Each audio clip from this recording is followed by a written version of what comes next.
I think I see a bat right now. I can't even describe it. Oh my God. Hi everyone, welcome to Melly Telly. Today is my birthday and I want to hang out with you and bats. So I am at the Toronto Zoo for Toronto After Dark, which means the zoo once it's closed. And we are doing bats and bites.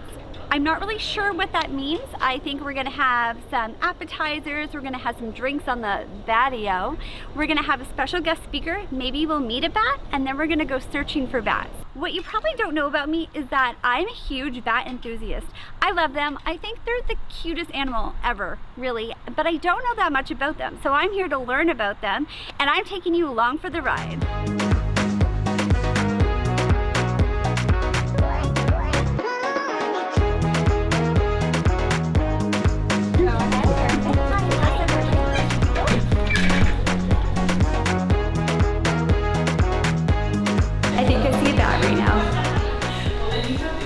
I can't even describe it. Oh my God. He was hand raised, which is why we use him for outreach. But he lives with two females who have some health problems, so they have a pretty nice life. So they have their own little colony here. Yeah, he's really got some company. And we found out recently the two ladies he lives with are about 24 or 25. So how did you find that out? We just one of the keepers.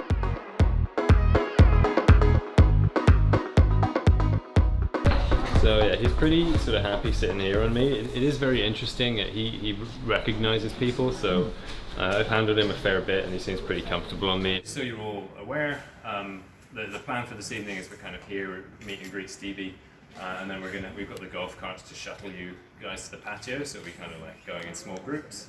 And then we're gonna, as the sun sets, we're gonna look out and hope. That's why I wore the fleece. Yeah.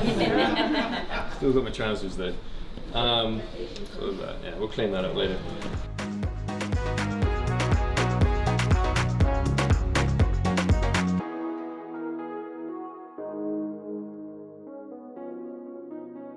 The presentation's not going to be for a little bit, so we have free range to walk around the tundra and check out the other animals here.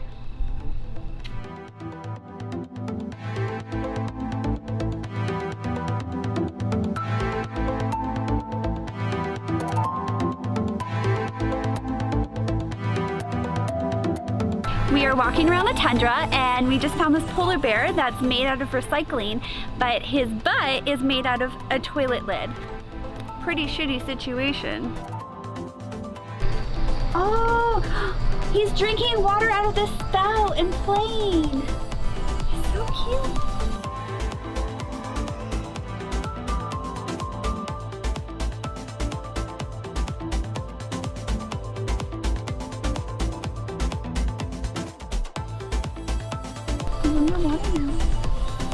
Great, because there's no one else here. Just us and the polar bear. Whoa! He's got really tall. Whoa! Holy crap! Holy crap, he's tall.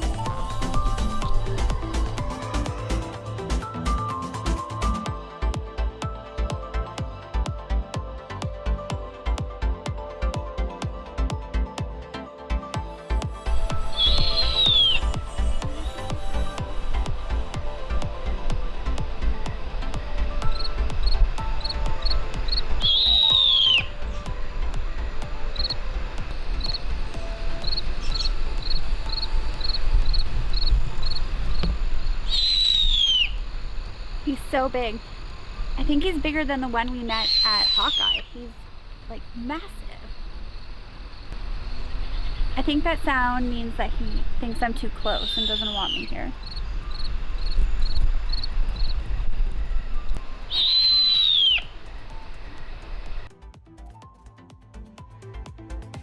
I just saw a bunny.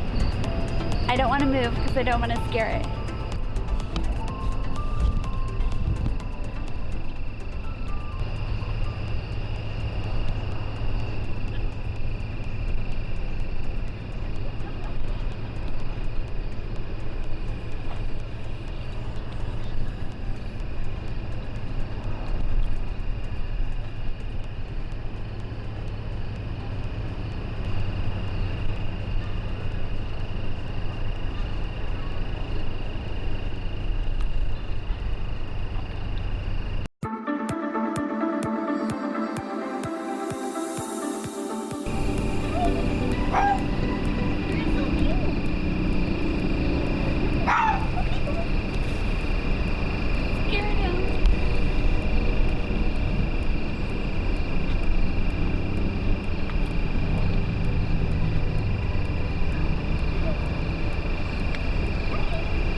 I'm calling him over. It's not like I can pet him. Oh, there's one right there. Hi.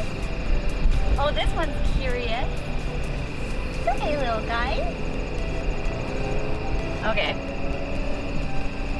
We lost his attention. They're so cute and playful.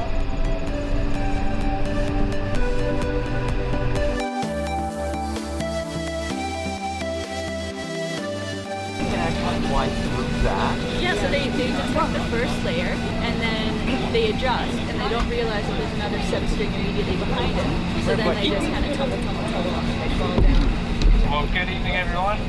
Welcome to our patio. What we have set up is we have a microphone here connected to our projector.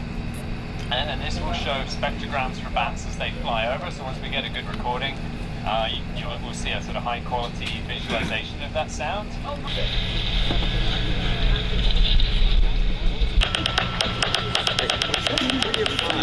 don't know, we're gonna get 2 more. Oh, you know what? Maybe it's like... That one was so big. There's a whole bunch flying around this area that we keep detecting. Yeah. They're so close. It's so cool that I can just pick up their sound and know that they're there.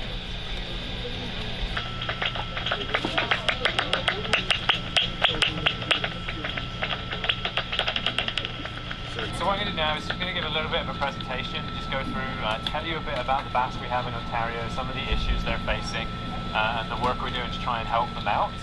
So this is showing a visualization of the sounds that you're hearing through the heterodyne bat detectors on the tables. So we have a kind of fancy USB microphone hooked up to the computer, which is capable of detecting the ultrasonic calls the bats are making, and then this software here which shows us a graph. And it's kind of counterintuitive that we talk about analysing bat calls by looking at them rather than listening to them. But by looking at this graph of the sound, we can get a bit more information about what's going on.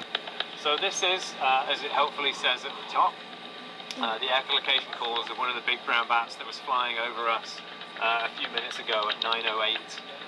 And what we can see is at the lower part of the screen is this kind of background noise. And that's all within the range of human hearing, and then we can hear up to about this level, so just kind of across below the interesting stuff.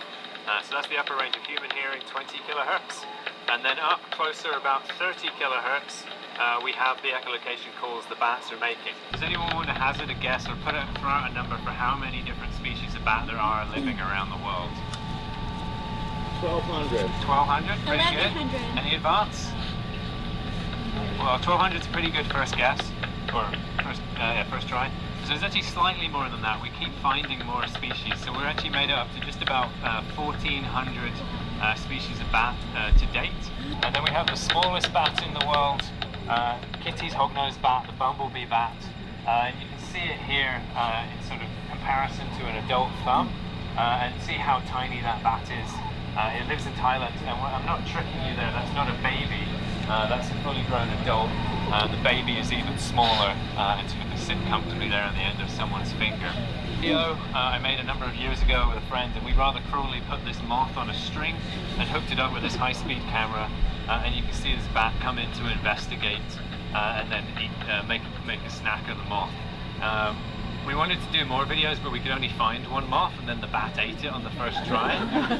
Not all bats are vampires. Of those 1,400 species around the world, only 3 of them are true vampires that feed on blood. There are lots of bats that are called vampires, because of the kind of association, but only 3 that are true vampires. They all live down in sort of Central South America. None of them live up here in Ontario. And then they also don't suck blood.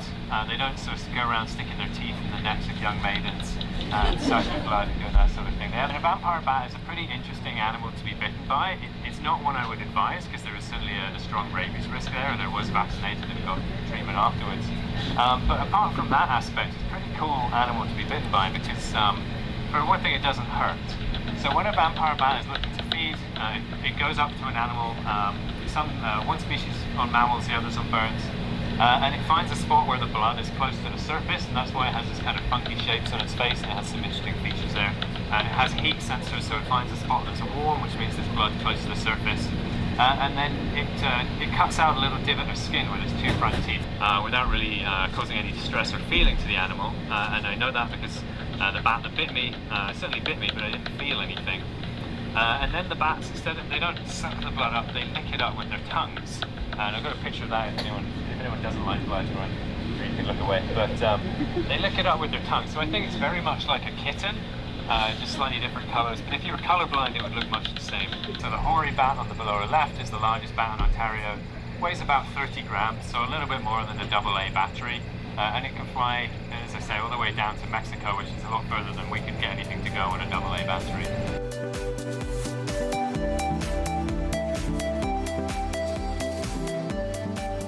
I'm here with Toby, who just gave an awesome presentation tonight. Toby, I wanted to ask you, what is your most interesting fact about bats?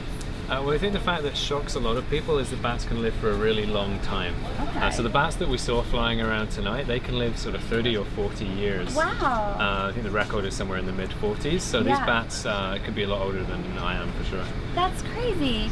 That's longer than like most of our pets at home. It's like and people kind of associate bats with mice because they're similar size, but they're sort of more closely related to us than they are to mice, and they're clearly very different in their biology and live a lot longer. That's so cool. And what sparked your interest in bats? Like, how did you get started? So I got interested in bats when I was 11 years old, and I actually did something very similar to this. I went out to a bat walk in my local park and listened to a presentation about bats. Saw some bats flying around, listened with a bat detector, and I was pretty hooked from then. And I was lucky to go out a couple of weeks later with some people and catch some bats and see one in the hand, and then I was kind of hooked from then. That's so cool. And can I ask you, what do you think of the Batman movies? I haven't seen them. None of them? No. No? I don't really like superhero movies. Okay. I did have a Batman poster in my room when I was an undergrad. Okay. People would ask me about it. I was like, no, I don't like Batman, I just like bats. Okay, cool. Well, thank you so much. We had a great time tonight. Yeah, thanks for coming. You had such a great presentation. We really enjoyed it. Cool, thanks. Thank you. I'm gonna go walk around the zoo now. I have my bat detector. I'm gonna turn it up to 30 kilohertz. There it goes, there we go. So it hears what we can't hear with our human ears, and maybe we'll detect some bats. Let's go.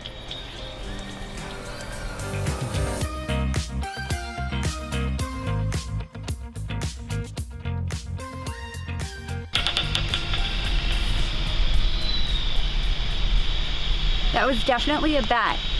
I didn't see it, but I heard it. I hope it was a bat. It's kind of creepy down here.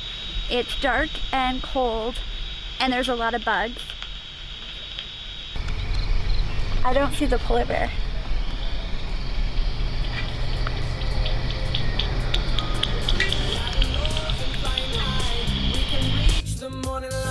Come on, baby, you should take my hand.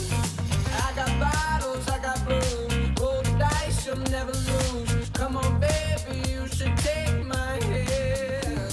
We just finished walking around. We heard a lot of bats. Unfortunately, we didn't really see any, but that's okay. I really enjoyed myself tonight. It was so much fun learning more about bats. I didn't realize how endangered they are. If you want to learn more about them, I'm going to put links below. Make sure you check them out. Learn what to do if you see a bat, learn how to build a bat house, and learn what you can do to help them. Thank you so much for watching. Please give me a thumbs up, leave a comment, or subscribe if you enjoyed my video, and I'll see you in the next one. Hey guys, didn't you be at the North Pole? Did Santa let you out to have some reindeer fun and play reindeer games? Which one of you is Rudolph? Dancer? Prancer? Oh no, I forget all the reindeer names. We have Dasher and Dancer and Prancer, Vixen, Comet, Cupid, Donner, Blitzen. How many are there supposed to be? Do you recall the most famous reindeer of all? Rudolph, I know that one. Okay, I'm at 9. How many reindeer are there? Oh man, I just failed Christmas. I just failed Christmas, guys. Oh man. Realize there's a second sense by the time they readjust